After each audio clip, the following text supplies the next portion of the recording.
Alright guys, here's a quick little video on a 6-liter Power Stroke head. So it's actually, well, this head is the second one.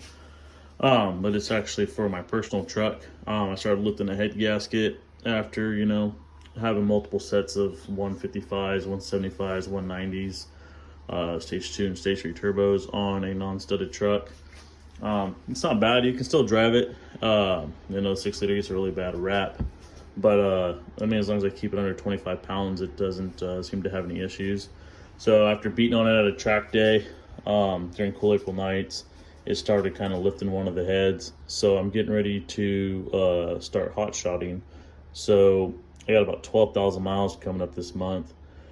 So I leave on the 14th. This video is being made, I want to say, on the 6th. So got a few days to get the heads ripped off, get these guys over to the machine shop if they're going to service them today, and get them put on. I did order up an ODOG S2R intake, as I am in California, so I have to have the EGR. I ordered up a set of high flow exhaust manifolds as well, and we'll be throwing in a new high pressure oil pump when we go ahead and throw these heads on with some studs and some new Ford gaskets. So I'll give an update video on what the EGT control is like. So currently it's about 700, the truck going down the road, 800 with my buddy's Tahoe on a U-Haul trailer. So I think that's about 6,000 pounds. I did haul 7,000 pounds of stucco for a fence that we're putting up between us and our neighbor. And the trailer, I believe that was almost 2,000 pounds empty. So just under 9,000 pounds. It was about the same, maybe about 850. In fifth gear, converter locked, I want to say is 62 miles an hour. So that's 1700, I think 50 RPM, 1700 RPM. So you just kind of got to watch it. You got to really baby the gas pedal to keep it locked up in fifth gear. But quick little shot of the bowls here. I don't know how well the natural sunlight's going to help. But the back bowl, let me see here, these heads are really heavy.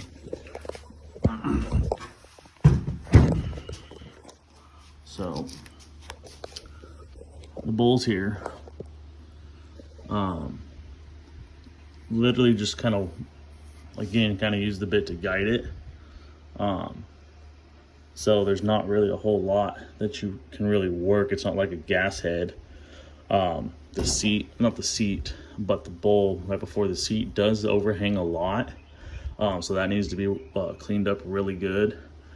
And on the exhaust, it's these are really weird to port because this is your really short valve pocket, because it just dumps straight into the exhaust port. So this is actually a really long sweeping short turn. So you want to really work this side. Again, short turn on this side, but actually here on the top, on the short side, it sticks out at least almost 1/8 of an inch. So you want to grind that down, but as you grind down, you really want to kind of work it at a 45 to keep your short turn more laid back, kind of like how this one would be. But on your intake, let's hit back up a little bit. On your intake side, you just want to work that bowl and short turn back in. There's not a ton, probably 20 minutes on both intakes. The exhaust is probably about 30 to 40 minutes, depending on how hard you get after it and how aggressive your bit is. I did not touch and gasket match any of this or any of the exhaust side. You could. I didn't really plan on buying the high flow exhaust manifolds, but I found mine was cracked. So that's no bueno for keeping the turbo lit, especially while towing heavy. So I didn't open this up to the gasket and raise the roof a whole lot. I actually have a junk head I plan on cutting when I port another set of heads for the new engine I'm building for my truck.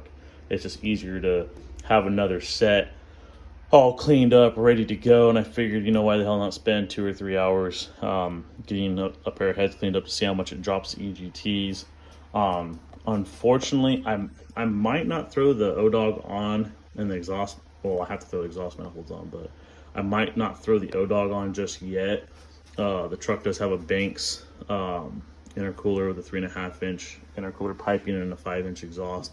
So EGT control is kind of there. It's all in stock fueling, 03 turbo, stock brand new set of Ford injectors. So I might do that just to kind of see how much EGT control does this drop. The ODOG is really well documented. A lot of people say right at 150 degrees. Normally only 100 if you're on stock fueling.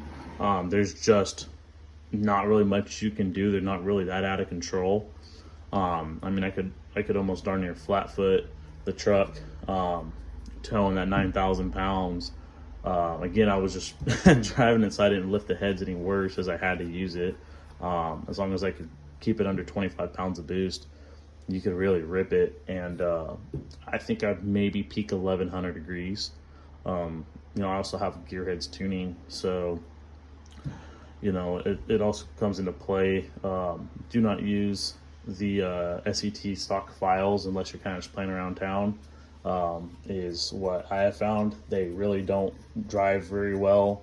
They don't really control EGT too much.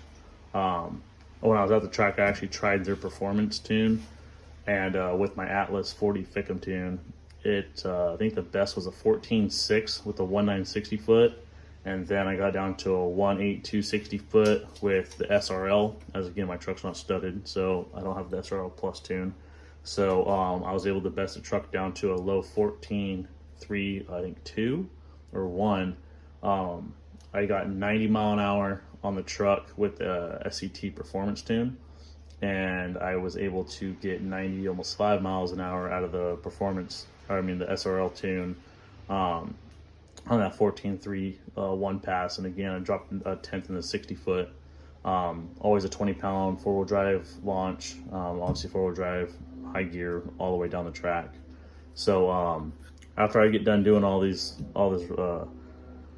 highway miles, I plan to take the truck back to the track to kind of see what the improvements are. Obviously, I'll be changing a lot of things. The boost will not change. I'll leave it on the same tune, same fueling, same turbo.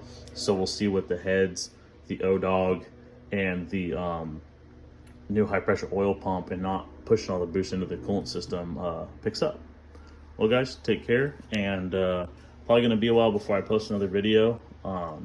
I'm still waiting to hear back from the machine shop on getting Richard's 3800 seats cut so we can flow the high valve or the big valves. They've just been super slammed trying to get engines done. He is backed up over a year on just his normal production motors, so he's doing me a huge favor and Richard by taking all that on. So stay tuned. Have a good one.